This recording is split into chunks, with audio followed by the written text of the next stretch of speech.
And you have Jew or Jew and Mosaic, if you want, from Russia.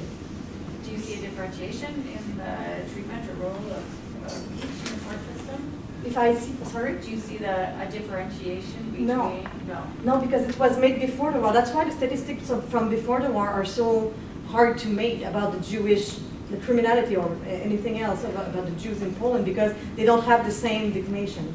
Someone are Jew, someone are Jew Pole. So it's difficult to know. It's a lot of work to know. But in my form, most of them are Jewish from religion and Pole from citizenship. Did you ever have a case where it was clear that somebody was trying, like, somebody's identity was maybe mixed in some way, or there was some question of whether, no, that doesn't, I mean, I don't know a lot about Poland in this period. No. It's very clear. Somebody's either Pole or they're Jew. The name are really, yeah. the name taught by themselves. The Jew are really Jew. And to answer your question, like in a form, you have the name of the parent, religion, obviously, work, education, so you can know it, like if you know how to write and read, like, how do you say that, if he's married or not, so Marital status. Marital status, yes, and kids, and oh yes, and then the last one is if he went to war for Poland, and the Jews rarely, but so you have all this information, but that's why I put that, like, you know, the Schwannim database is so it's a database trying to take all the information about the dead like during the Holocaust, but it's people like sometimes like there's a lot of mistakes because sometimes people like they try like, yes, I had an uncle living in Warsaw, I think during the war, I think he's born in 1918, but I'm not sure. So with my information, because it's so systematic, like the name, the date of birth and everything, I can help the Yad Vashem Institute by giving them the information, and I have the proof. And in some case I have, not all of them, but some case you have more, like you have the form from the court, but you have other paper like birth certificate or something like that. Sometimes I have death certificate. So I can make the difference between, I know that the Jew died in 1940 in the ghetto and not in a camp. So it's a difference for like, it's a huge difference. It's like historically.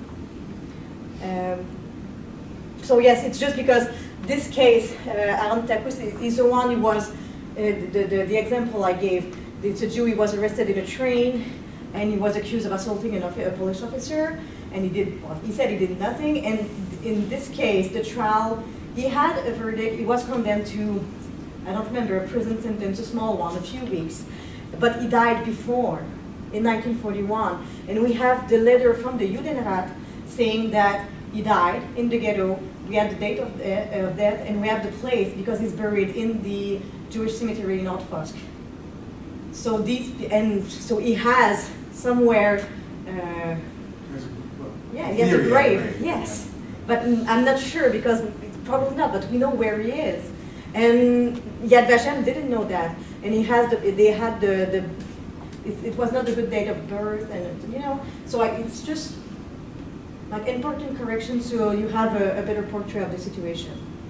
So that's why I have a lot of information about a lot of people that nobody knows about, but it's important to remember. You're the first person who actually went through these records? Sometimes Jan Grabowski went before me, but yes, we're the only two. It's his name and my name. So about these documents, are they, these court records, surely they don't exist everywhere in occupied, where Germans occupied. No. So how unique are they? Or is it that you've started to do something that people will be able to do in other places?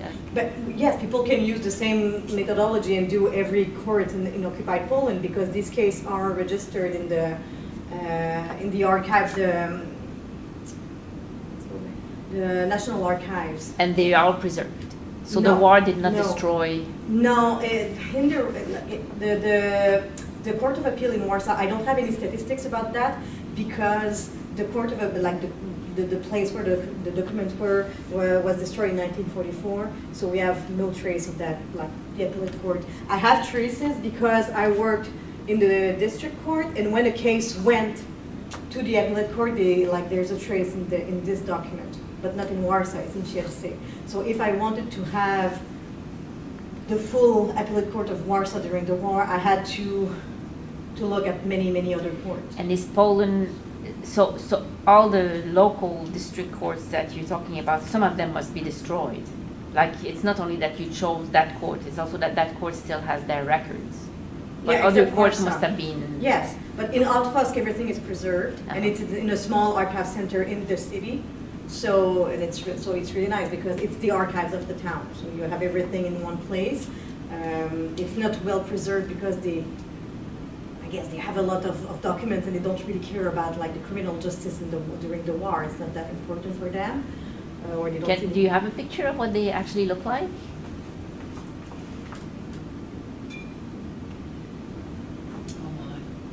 And these are like big volumes. They're. It's I don't have the first the cover, but yes, it's sometimes there's only 5 pages, sometimes there's 100 or more.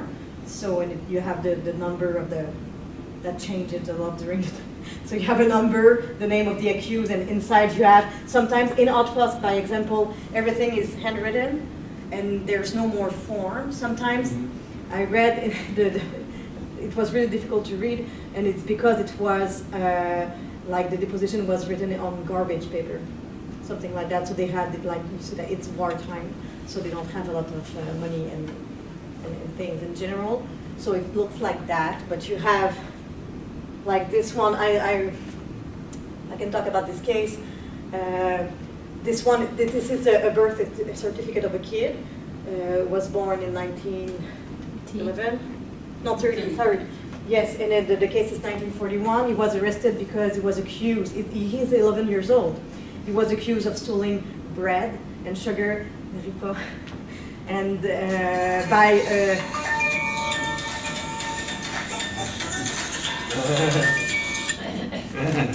He was accused of stealing bread and sugar and a clock from a Polish man, like a 25 years old Polish man, and.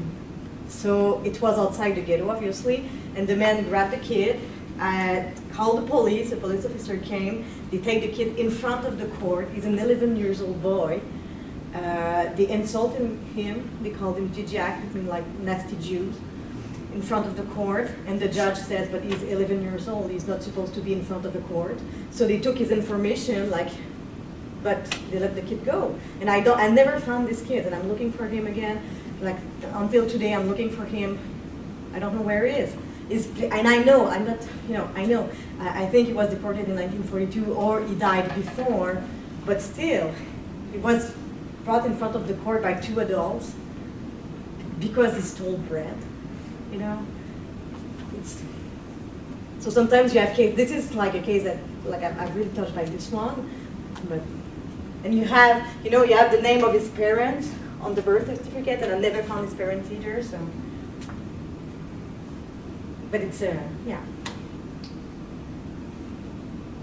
Any questions? I think go ahead. You started your presentation by saying that you did not really want to jump into a controversy. So I want you to jump in it. I'll just We've talked about it before, but I want to know what has changed. No, but like I know that I did not have any shift. Like what I meant when I started this presentation by saying that I didn't want to jump in this fight because it's a real one. It's huge. It's people. The fight is about numbers. The fight is about testimonies. Jan Grabowski works on the city on Wingrów, and the last Jew died of the city a few years ago, I think 2 years ago, and the newspaper of the day in this region of Poland, like the front page said, the last Jew died, he was lying. You know, when you work with testimonies, when you work with memories, there's always people, someone saying, yeah, but you know, we don't remember correctly. You know, people, they think that something happened, but it's not exactly like that. You know, and it's true. You cannot say that's not true. Like, we don't remember things exactly. We created souvenirs and stuff like that, and that's true.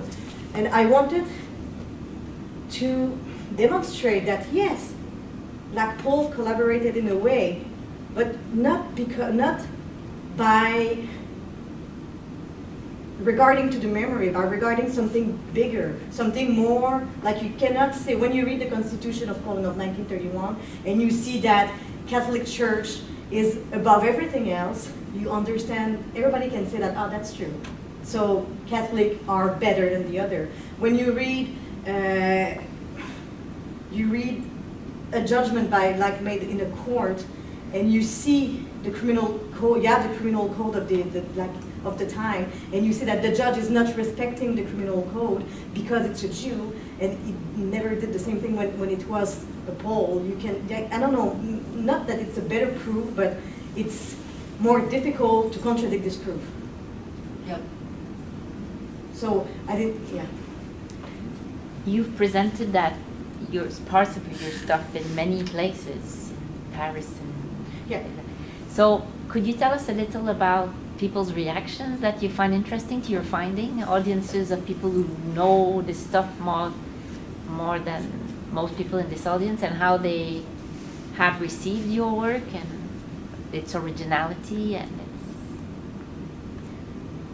But it's always, I think, the historic community of the Holocaust, I don't know how to present that, it's a really gentle one, where people listen a lot, even if we don't agree.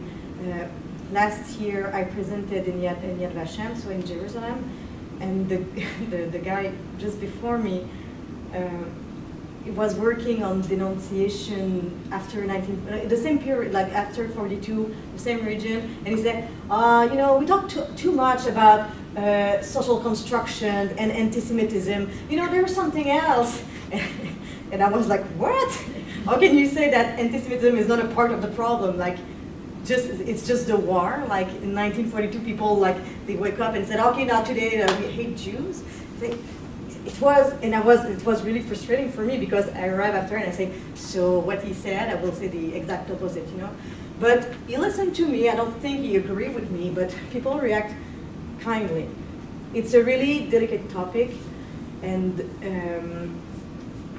you always have people fighting for something.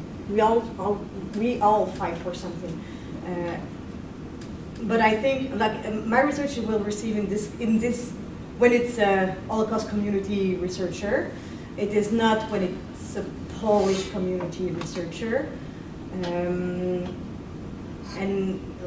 obviously, they don't like to think. They don't. And I think it's normal. They don't like. You don't like people not from. Like, I'm not Polish. I'm not Jewish. I'm from Montreal, and I'm talking in front of Poles about how their constitution is not, like, there is no democracy, and I can understand. It's like I don't want to understand, but I can understand that sometimes you're like, can you do your own business and leave my country alone, please? You know. And Poland is a really it's a really, I don't know how to say that, it's a hurt country, you know, since they have their freedom in 1918, and then they lost it in 39 and regained it at the end of the century, and now we told them that they were responsible of the Holocaust. Like, I can understand it's a lot. Yes. I must say I never looked on the Holocaust from this perspective, and I'm just wondering how unique are those records, you know, in the context of in the European context. For example, do you know about any records like that from occupied countries or countries which were actively collaborating with Germany, France, or Hungary? Do you know if such records are preserved? Like, the difference is the huge difference between these records and other is that this one, these records are made to create a colonial system, which were not in France or in Hungary or in Romania. It was not a collaborating country. It was an occupation. In France, you have both.